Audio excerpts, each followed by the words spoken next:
नमस्कार दोस्तों, मैं डॉक्टर स्वप्निल सागर जैन निरामय होम्योपैथी के अपने इस YouTube चैनल पर आप सभी का बहुत बहुत स्वागत करता हूं। दोस्तों, आज मैं आपसे बात करने वाला हूं एलोवेरा के बारे में या घृत कुमारी के बारे में। एलोवेरा के मैं आपको आयुर्वेदिक उपयोग नहीं बताऊंगा, मैं आपको होम्योपैथिक उपयोग बताऊंगा। एलो से बनने वाली जो दवा होती है होम्योपैथी में, उसके बहुत ही बेहतरीन, बहुत ही अच्छे उपयोग देखने को मिलते हैं। तो आज मैं आपसे उस दवा के बारे में बात करूंगा। इस दवा का नाम है दोस्तों एलोसोकोट्राइन या एलोसोकोट्रीना। अलग अलग किताबों में अलग अलग नाम दिया रहता है, तो दोनों ही नाम मैंने आपको बता दिए हैं। इसे एलोसोकोट्रीना भी कहते हैं और एलोसोकोट्राइन भी कहते हैं। दोनों ही तरह से आप इस दवा के नाम को उपयोग में कर सकते हैं। तो एलोसोकोट्रीना के बारे में मैं आज आपसे बात करूंगा और इस दवा के बारे में आप में से बहुत सारे लोग जानते भी होंगे कि ये जो दवा है ये मस्सों की, गुदा मार्ग में होने वाले हेमोरॉइड्स की यानी कि बवासीर की बहुत ही अच्छी दवा होती है।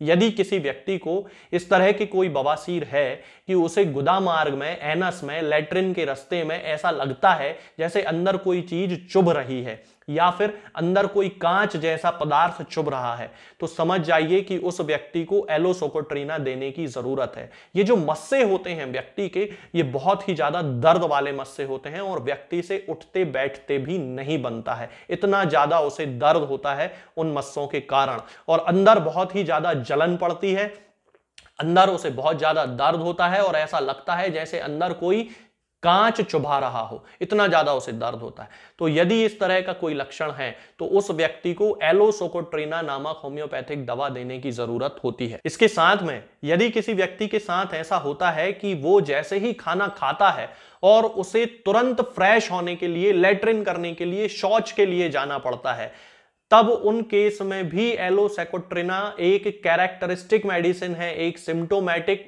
बेस्ट मेडिसिन है एलोसोकोट्रीना उन व्यक्तियों के लिए जिन व्यक्तियों को खाना खाने के तुरंत बाद इतना भी समय नहीं मिलता कि वो उठ के खड़े हो सकें। तुरंत जैसे ही उन्होंने खाना खाया और तुरंत उनके शौच का जो वेग है, उनको बहुत ज्यादा तेजी के साथ लैट्रिन लगने लगती है और वो बिल्कुल कंट्रोल नहीं कर पाते हैं, तब उस केस में एलोसोकोट्रीना बहुत अच्छी मेडिसिन है। इसके अलावा भी मैं पहले इस तरह के सिम्टम्स के लिए और बहुत सारी दवाएं बता चुका हूं जो कि लक्षणों के आधार पर अलग अलग हैं। एलोसोकोट्रीना का कैरेक्टरिस्टिक सिम्टम क्या है कि जैसे ही वो खाना खाता है और तुरंत उसको शौच का जो वेग है, लैट्रिन इतनी तेजी से उसे लगती है कि वो बिल्कुल होल्ड नहीं कर पाता है और उसे तुरंत फ्रेश होने के लिए जाना पड़ता है, तो फिर एलोसोकोट्रीना उसे देना है। इसके साथ में ऐसे बहुत सारे लोग होते हैं जो कि लैट्रिन को, मल के वेग को कुछ समय के लिए होल्ड नहीं कर पाते हैं। उनके एनस की यानी कि गुदा मार्ग की जो मांसपेशियां होती हैं, जो मसल्स होते हैं, वो बहुत ही ज्यादा वीक हो गए होते हैं, उनका नियंत्रण बिल्कुल खत्म होने लगा होता है। तब उन केस में भी एलोसोकोट्रीना बहुत ही अच्छी मेडिसिन होती है जो कि उस केस को पूरी तरह से ठीक कर देती है। मसल्स की जो कॉन्ट्रैक्टाइल की पावर होती है, उस पावर को वो वापस लेके आती है और उनकी जो समस्या है, जो गुदा मार्ग के रास्ते के संकुचन सही से ना हो पाने की जो समस्या है, वो पूरी तरह से खत्म हो जाती है। इसके साथ में बहुत सारे लोग ऐसे होते हैं जिन्हें आईबीएस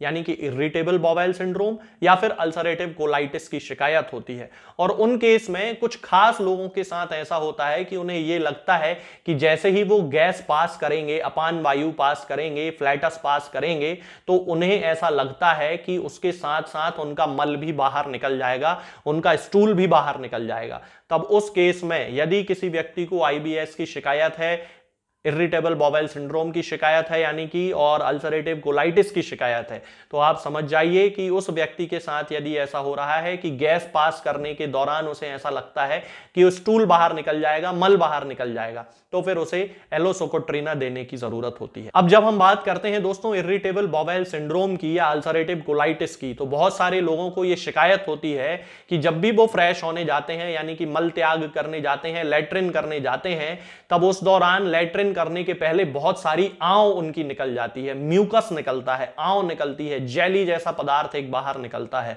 तो उस कंडीशन में यदि किसी व्यक्ति के साथ ऐसा होता है कि उसको बहुत ज्यादा आंव की शिकायत है, तो फिर एलोसोकोट्रीना उसे देने की जरूरत होती है। बहुत ही अच्छी होम्योपैथिक दवा है यदि किसी व्यक्ति को इस तरह की कोई शिकायत हो रही है। और जैसा कि वीडियो की शुरुआत में मैंने आपको बताया कि बवासीर के केस में, हेमोरॉइड्स के केस में ये सबसे अच्छी दवाओं में से एक है होम्योपैथी में बवासीर के लिए। इसके अलावा भी बहुत सारी दवाएं आती हैं, जिनमें से लगभग 5-6 पर तो मैं वीडियो बना चुका हूं। उसके बाद भी अभी 30-40 दवाएं और हैं जो कि बवासीर के केस में बहुत ही अच्छा काम करती हैं। तो कई लोग ऐसा पूछते हैं कि डॉक्टर साहब आप एक ही बीमारी की इतनी सारी दवाएं बता देते हैं, हमें समझ में नहीं आता कि हम कौन सी दवा उपयोग करें।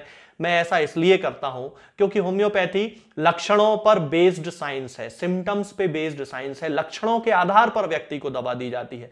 अब यदि बवासीर के केस की यदि हम बात करते हैं तो होम्योपैथी में 50 से ज्यादा दवाएं हैं जो बवासीर में काम करती हैं, और सभी दवाएं 100% क्योर भी करती हैं। बस लक्षणों में देखना पड़ता है कि यदि एलो के लक्षण है तो उसे एलोसोकोट्रिना देना है, यदि नक्स भूमिका के लक्षण है तो नक्स भूमिका देना है, यदि कोलिनजोनिया के लक्षण है तो कोलिनजोनिया देना है, यदि पियूनिया ऑफिसिनेलिस के लक्षण है तो पियूनिया ऑफिसिनेलिस देना है।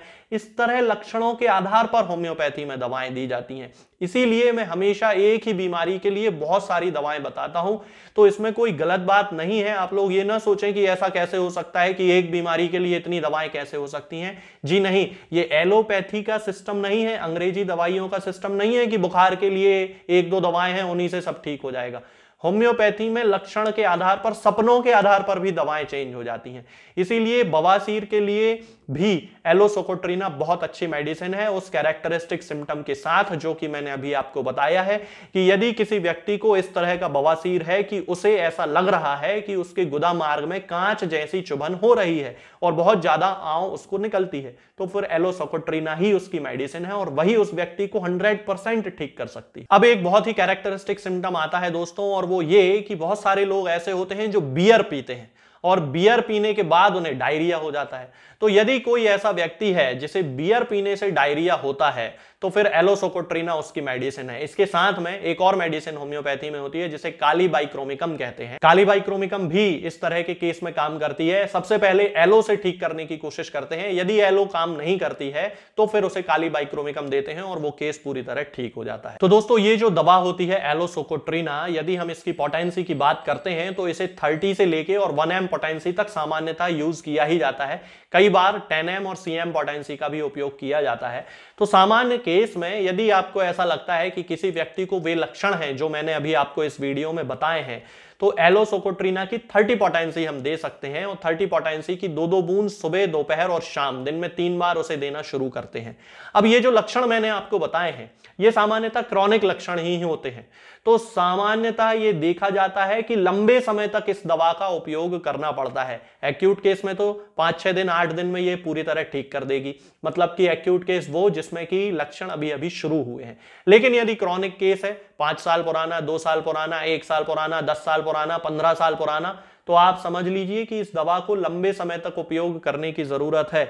ऐसा ना सोचें कि डॉक्टर साहब ने तो कहा था 8 दिन में दवा ठीक कर देगी। जी नहीं, 8 दिन में उस केस को ठीक करेगी जिनमें कि पेशेंट के लक्षण अभी अभी शुरू हुए हैं। 15 दिन पहले से उसे ऐसी कोई समस्या होना शुरू हुई और उसको तुरंत जब हमने दवा दे दी, बिना किसी सिस्टम में भटके, बिना किसी दवा का उपयोग किए, तो 8 दिन में ये ठीक कर देगी। और यदि कोई क्रॉनिक केस है तो फिर उसको ज्यादा लंबा समय, 2 महीने, 4 महीने, 6 महीने, उसकी बीमारी की क्रॉनिसिटी यानी कि जितनी ज्यादा पुरानी बीमारी है उसके आधार पर उसको समय लगने वाला है।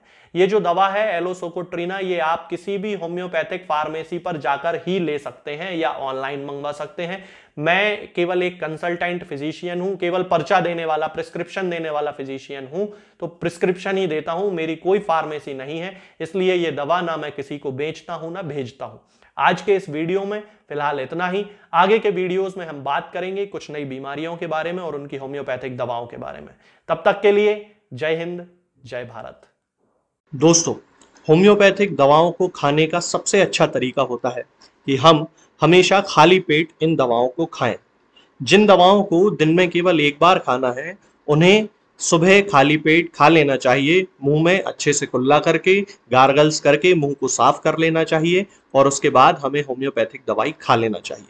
जिन दवाओं को दिन में 2 बार या 3 बार या 4 बार खाना होता है, उन दवाओं को खाली पेट खाने का मतलब होता है कि हम उन दवाओं को खाने के लगभग आधे घंटे पहले या फिर 2 से ढाई घंटे बाद ही खाएं। और उस स्थिति में भी हमारे मुंह में किसी भी वस्तु का, किसी भी चीज का स्वाद नहीं होना चाहिए, ना ही हमारे मुंह में किसी भी चीज की गंध होना चाहिए, जिससे कि ये होम्योपैथिक दवाएं हमारे शरीर पर बहुत अच्छे तरीके से काम कर सकती हैं।